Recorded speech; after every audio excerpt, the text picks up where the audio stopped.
Today, we're gonna talk about the blowtorch and the steak. I've seen many people do it on TV, on YouTube. Today, I want to show you how I like to do it, why I do it, and when I do it. The reason why I like to do it is similar to a lot of sushi restaurants. When you have a piece of fish or meat that is oily, fatty, the fat reacts extremely well to the flame, creating this wonderful smokiness that will almost always remind you of a charcoal barbecue. Of course, it's not as good, but it's very close. But there's a huge difference between how fat reacts to flame and how the regular flesh reacts to flame. I've seen some TV chef literally burning a whole piece of beef with a blowtorch. It was painful to watch. So the choice of your cut is very important. My favorite cut to use the torch is the ribeye, because not only you get a wonderful fat cap, you also have this wonderful piece of fat that is between the spinalis dorsi and the ribeye itself. And oftentimes, even at steakhouses, this is the undercooked fat that is chewy, that is not desirable. Using the torch, not only do we get the extra smokiness out of the steak, we also get to render out a lot of this fat, making this part of the steak not only edible, but tasty and smoky. All right, let's do it, shall we? So, we season our beef with salt. Because of the torch, I'm not going to add black pepper now. I'll wait until the very last minute when we serve the steak, so that we don't scorch the black peppercorn. Generous salt. Now, hot pan, high smoke point oil, in this case, vegetable oil. And once the oil starts to shimmer, steak goes in, you lay it away from you. Make sure you hear that sound before you put it down.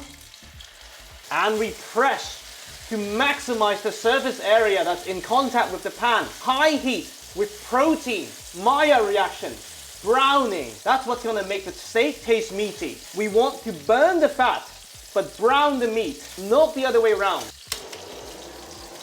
You literally aim at the fat, and already you can smell the burned fat, and you can see the fat rendering. Check on the browning, beautiful.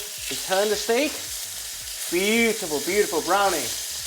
And this time you can be a bit more liberal, because this side of the steak is coated with the vegetable oil. Look for the fat and the fat only. Beautiful.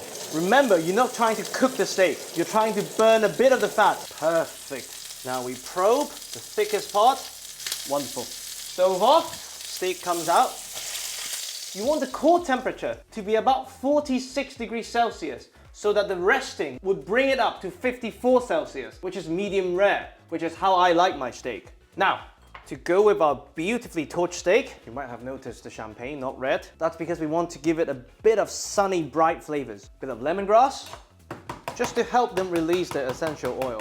Just some bright flavors to go with those wonderful smokiness. You don't have to, by the way. This would taste great on its own. This would go well with a nice ponzu sauce, a bit of chilies, a bit of different color, just for variety. Garlic.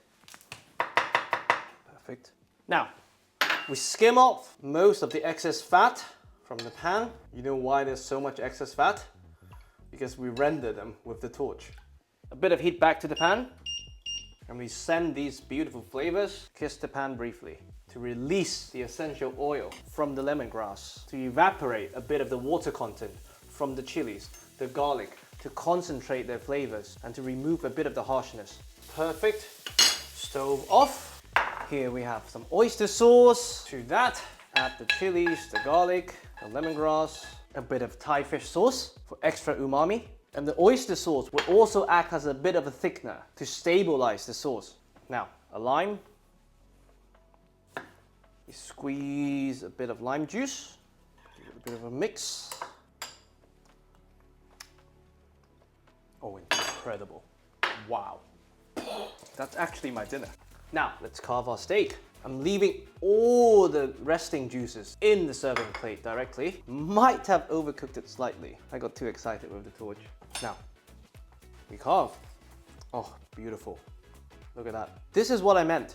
This bit would normally not even be edible, but because of the torch, now we just have a thin layer of fat that is smoky and beautiful. Now, whole thing straight back onto the resting plate. You fan out this beauty to show off your ability to read a thermometer, be able to count till 54. Now, a wonderful dressing.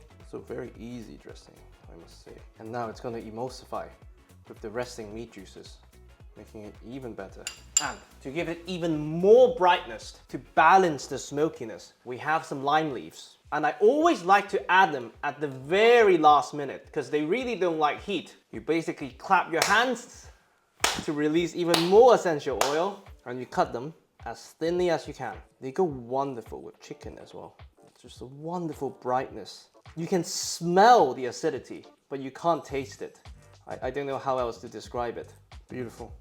And of course, we're gonna pepper at the very end. This is torched ribeye steak with Thai-inspired spices. I really hope you enjoy.